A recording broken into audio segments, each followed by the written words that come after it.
You know, a political regime isn't brought down by its enemies. No, it's brought down by its own people. It happens at the exact moment fear replaces loyalty.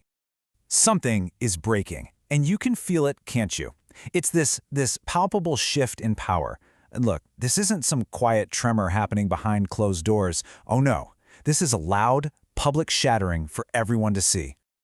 I want you to picture this. A massive, powerful building, right?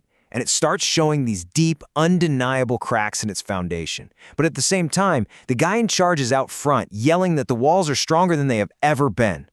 That's what's happening. Because what you're seeing right now out in the open is Donald Trump losing control of his own people. And this is the exact moment that Niccolo Machiavelli, the master of power, warned everyone about centuries ago. Every fracture has to have a catalyst, a starting point. And the death of Alex Jeffrey Preddy, well, that's it. In the aftermath, the first rule of a crumbling regime kicks in, and it becomes crystal clear. Nobody, and I mean nobody, in Donald Trump's inner circle wants to take the blame for this. And just like that, the blame game begins. Instantly, Homeland Security Secretary Christy Gnome doesn't even hesitate. She points the finger right at senior advisor Stephen Miller. It's a textbook public act of self-preservation. So what does Stephen Miller do? He recoils, like he's been touched by a hot poker, and he immediately pushes that blame further down the chain of command, right on to Border Patrol agents and a guy named Greg Bavino. Now, by doing that, he publicly admits that, yes, mistakes were made, and that single admission, it cracks the regime's armor. That whole image of being infallible, gone. Look, this isn't just random chaos. It's actually a predictable pattern of decay. This is what we call the Machiavellian fracture.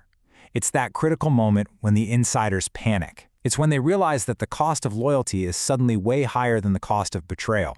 And that's when everything starts to fall apart from the inside out. And once you see the pattern, you can't unsee it. It is unmistakable. You've got Christy Gnome choosing self-preservation over loyalty.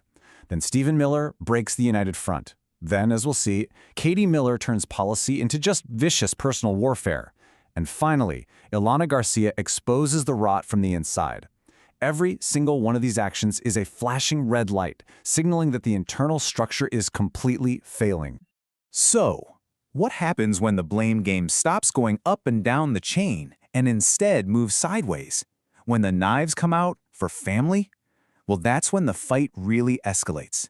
It's no longer about professional disagreements. It becomes deeply, deeply personal. And Machiavelli, he saw this as a sure sign of terminal decay in any ruler's court. And here we go. Stephen Miller's wife, Katie Miller, launches a direct, public character assassination against Florida State Senator Ilana Garcia. Let's be clear, this has nothing to do with policy anymore. This is about pure destruction. But Ilana Garcia doesn't just take it.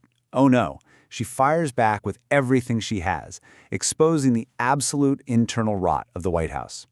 We're talking allegations of racism, of backstabbing. She takes what might have been a private war and turns it into a massive public spectacle, challenging Katie Miller head-on.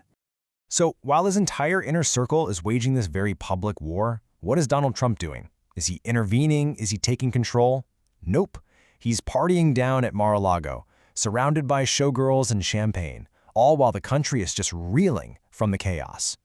And this image, this picture of indulgence and decadence happening during a crisis of blame and violence, this is exactly what Machiavelli warned would absolutely destroy a ruler's authority. See, fear, you can manage fear, but hatred is fatal. You can't come back from that. And that hatred, well, you can see it right here in the numbers. Donald Trump's presidential approval rating plummets to a historic low, just 38%. What does that tell you? It's a sign that everything, fear, any sense of love or loyalty, and all credibility, it's all collapsing at the exact same time. And it's not just his overall approval. The collapse is hitting his key policies too. His approval on immigration drops to 39%. That means a clear majority of Americans now think his operations have gone way too far. This isn't a mandate from the people. It's a massive warning flare. So as this whole crisis gets deeper, Donald Trump's own statements just become more and more detached from reality. I mean, listen to this. He says the dollar is doing great while it's hitting a 4-year low. He even goes so far as to rank the life of a victim, Renee Good, based on whether her parents were Trump fans. It creates this massive, unbridgeable chasm between his words and, objective reality. And this is the inevitable outcome. It's almost a law of nature in politics. When reality splits like that, something has to fill the gap, and that something is almost always violence. The constant heated rhetoric of threats and betrayal coming from Donald Trump, especially aimed at people like Congresswoman Ilhan Omar, well, it was always going to have real physical consequences. And then it happens. At a town hall, Ilhan Omar is attacked. A Trump supporter lunges at her with a syringe. And just like that, political violence becomes normalized. But what's even worse, the regime's media actually mocks the attack. When you see that, you know the ruler is starting to lose his grip, his monopoly on force. And that's when the chaos really begins to spread. Think about this for a second. 4 full days after the murder of Alex Pretty, the woman who recorded the entire thing, she hasn't been contacted by federal authorities. Not once. That silence, that's the message. This is not an oversight, it's a signal. And when secrecy replaces justice, you can be damn sure a cover-up is already in motion. History is pretty clear on this. Once a regime gets to this point, it doesn't just turn around and go back to normal. It can't. It has to follow one of 3, well, frankly, terrifying paths. Path 1, repression. Path 2, complete internal fracture. Or Path 3, uncontrolled escalation.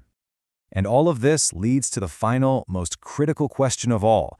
Does Donald Trump still command fear? Or has fear started commanding him? Because you have to understand, once that reversal happens, once the ruler himself is ruled by fear, the whole structure, it can never, ever be put back together again. So what have you been watching? These aren't just a bunch of isolated scandals. No, you are watching a pattern complete itself right before your eyes.